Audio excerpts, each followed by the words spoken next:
Diba? Ganyan sila dito pag gumawa ng kubo, mga kabayan. Kasi sabi ko nga po, may bahay sila sa nakayero, kahit maliit daw. Sa baryo. Dito, siyempre ang kubo nila temporary lang, ganyan-ganyan lang. Para kahit pa paano meron silang silungan.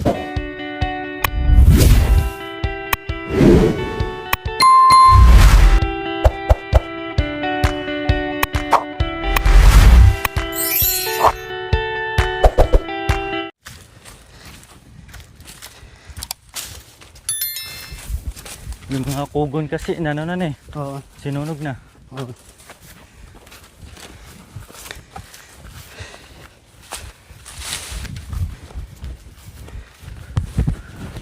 So ayan po mga kababayan, samahan po natin si Kuya Anton manguha ng dahon ng saging kasi medyo marami-rami din po kailangan doon, mabigat. So kaya niya naman po, kailang pabalik-balik po siya. Mabigat din po yung dahon ng saging pag marami po.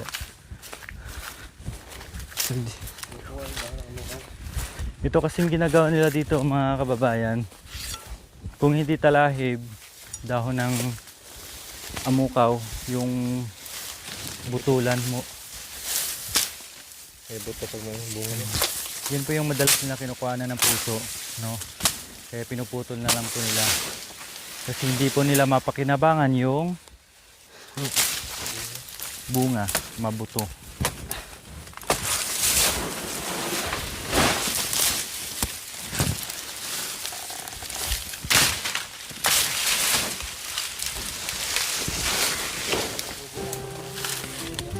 Oo.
malapit sa amin mga kababayan.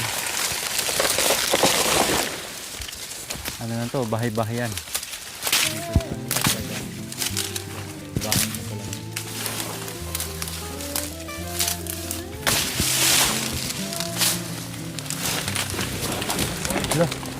Hala, lalim pala dito.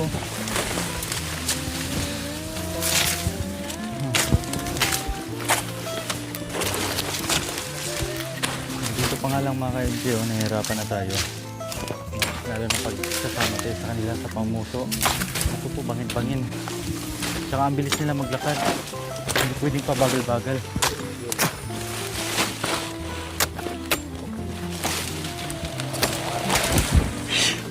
Tulas.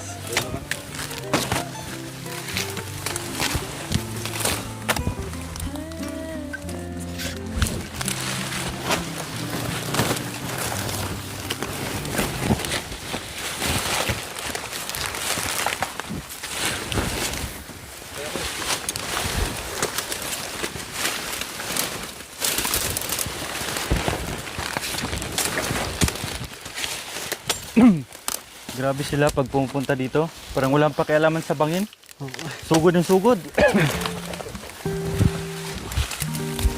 Maalikabok yung damo ng ano. Na-allergy ako dito eh.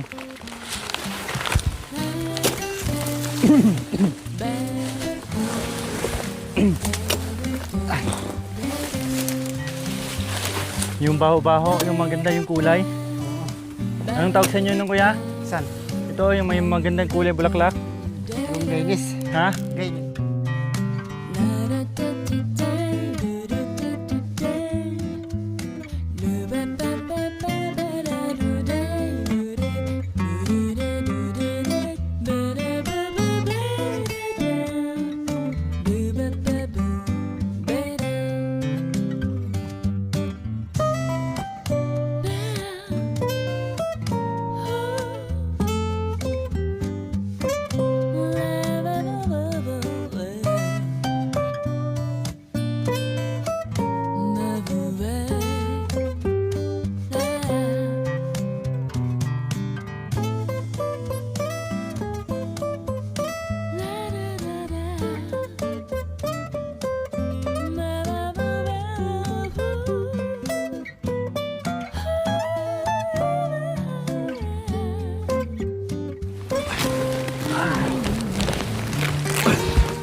Oh.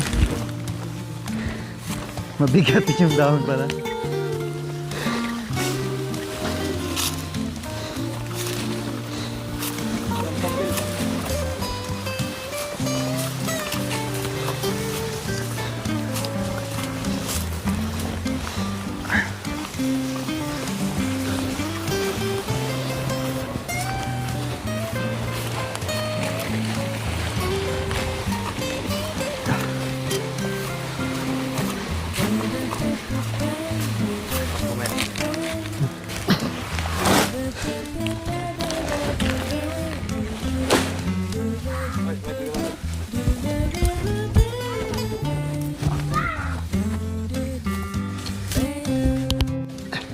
So ayan po mga kabayan, umuwi na sila, nakabalik na may dala-dalang dahon ng saging. Hindi na ako sumama mga kabayan kasi alam niyo naman na may sugat ako sa tuhod at hindi ko pa masyadong mailakad ng bonggang-bongga talaga kasi masakit buti lang mayroon akong Mifenamic, may dala akong amoxicillin and everything.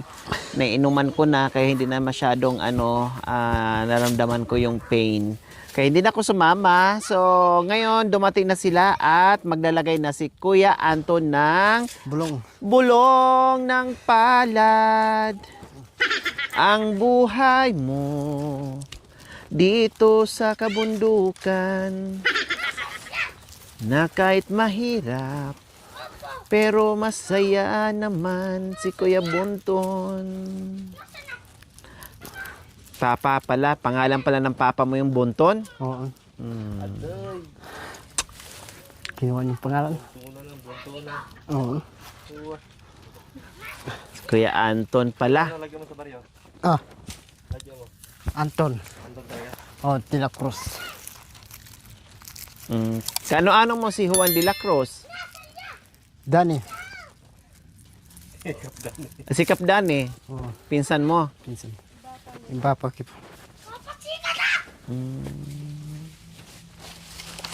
Mabait yan eh. Mabait. Kaibigan ko yan. Kaibigan ko yan. Si Maria de la Cruz. Ha? Hindi. Hindi mo kilala? Hindi man. Si Juan de la Cruz, hindi mo kilala? Hindi. Hindi. Kapdani.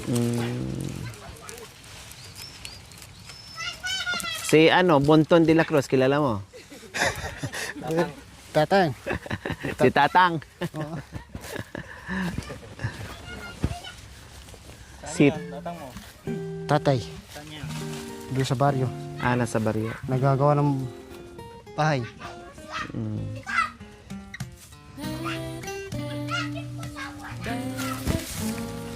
So ayan, nag-umpisa na si Kuya.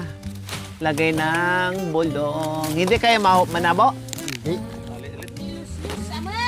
Lagyan ng mamaya. Tali. Maliit.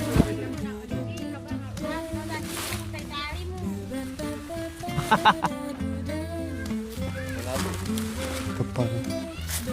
Aday.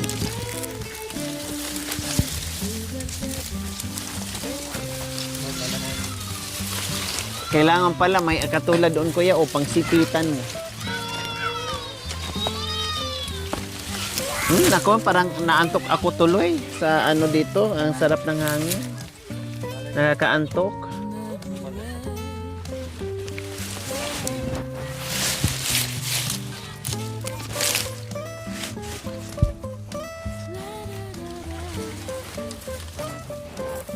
Ayan, pagsabitan para hindi, ayan.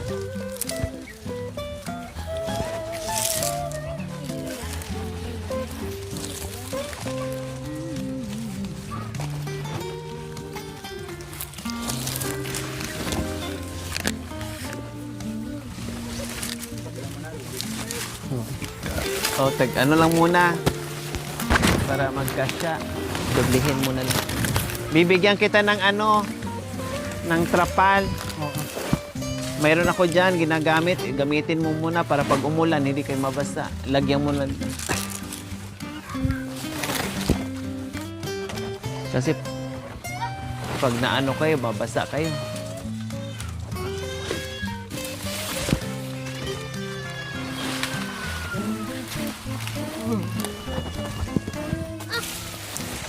Ano ba? Akin na be, akin na yung isa be. Kabo na kami. Yan.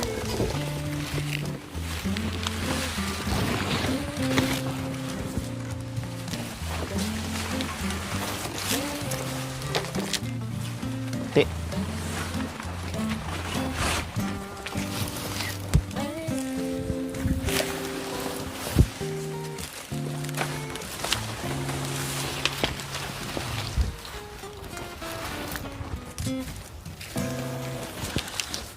So wala mga kabayan, binayon na ako ng masarap na hangin, masarap ng matulog. Lalo siyang lumilim, lalo siyang malamig mga kabayan. O di ba kanina ang init dito, pero nung nalagyan na ay ang sarap.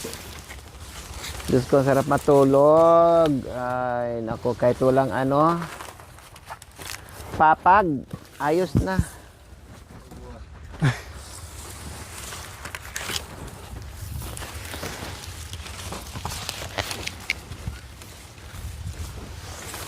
Oh, di ba? Ganyan ang gumawa ng instant. La, pumasok dito yung isa kuya, oh. Pabayaan mo na dun. Ayan, ayan. Oo. Ate Buko, pandugan mo. Kadala ko kay Bagyo may.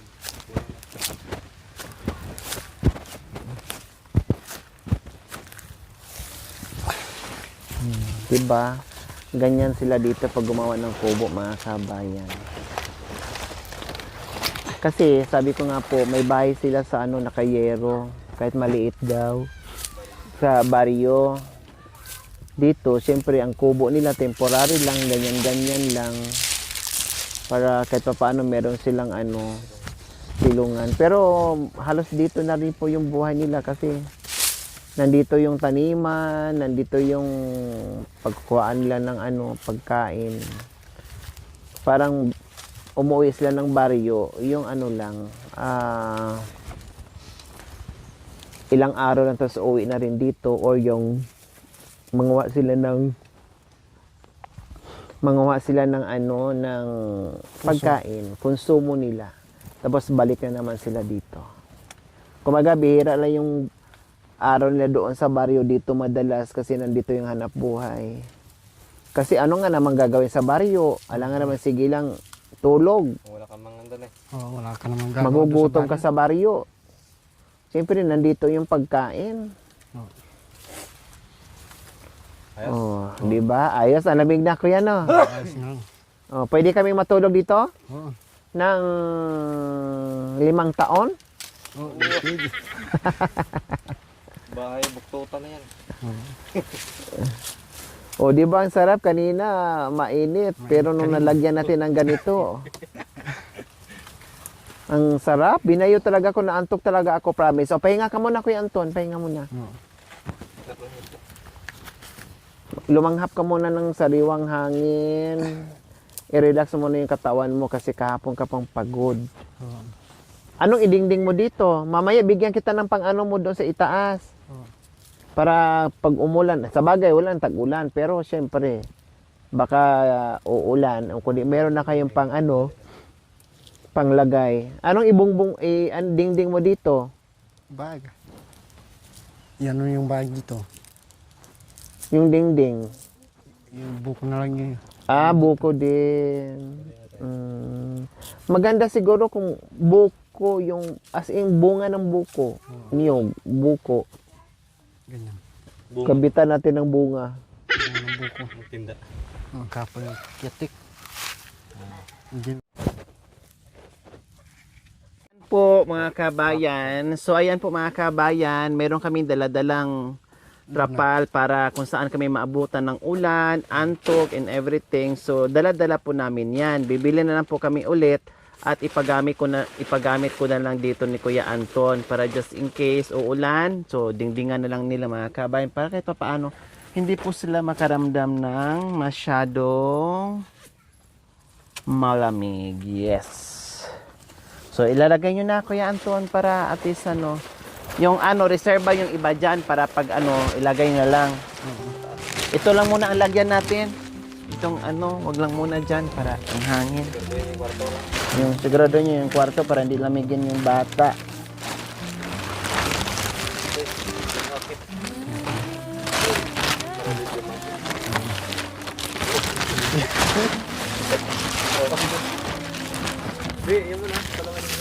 Ito, dito.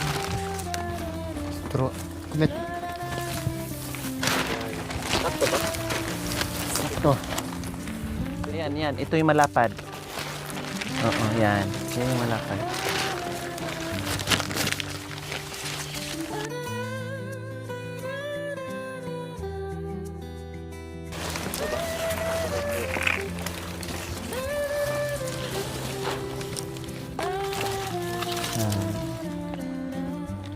So ayan, temporary lang muna mga kabayan para hindi sila lamigin mamaya.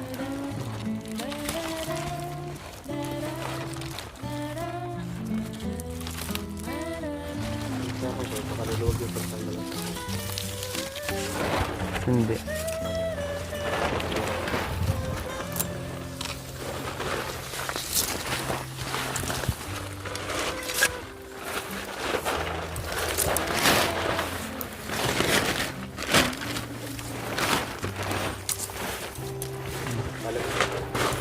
Ay, hinatak ko na.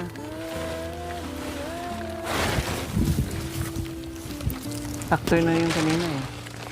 I-fix mo na dyan. Bago mag-fix dito si ano. Ay, sa dulo yan. Dito niya tali.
Yan.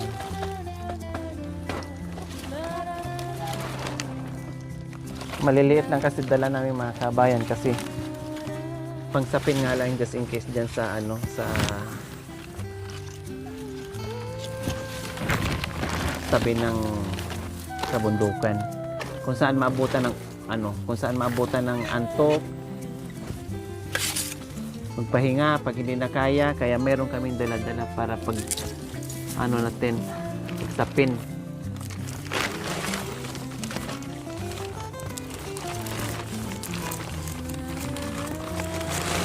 Kasi walang ano walang hindi mo ma-fix yan kasi walang temporary lang naman to, temporary lang po. Kasi kukuha pa daw si Kuya Anton ng ano bukas, kawayan para panglagay diyan, pang fix diyan. Maibsa lang yung ano. Kasi tatanggalin naman din yan bukas para maglagay siya ng ano, kawayan pagkapitan. Kumaga temporary lang kung ano nakita ngayon. Temporary lang yan kasi tanggalin din bukas para lagyan ni Kuya Anton daw ng kahoy para lang hindi lamigin yung mga bata, lahat sila hindi lamigin. Yan, ganyan lang muna. Huwag muna yan Kuya para ano yung hangin malamig. Oo, ano mo na lang mamayang gabi yan. Poloy niyo magdito.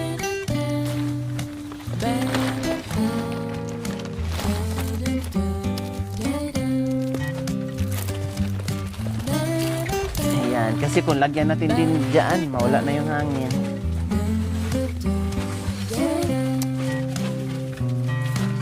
So ayan po mga kababayan, yung aming simpleng kubo. Ayan, aayusin pa daw bukas ni Kuya Anton. Siyempre magpapahinga pa si Kuya Anton mga kabayan. Ang importante, may trapal na. Binigay ko na po mga kabayan para kahit paano ay maibsan yung lamig. See you next episode po mga kabayan. Maraming salamat po sa inyong panonood without skipping ads. Paki-like and share. Bye! We love you all. God bless us all. Bye! Mwah.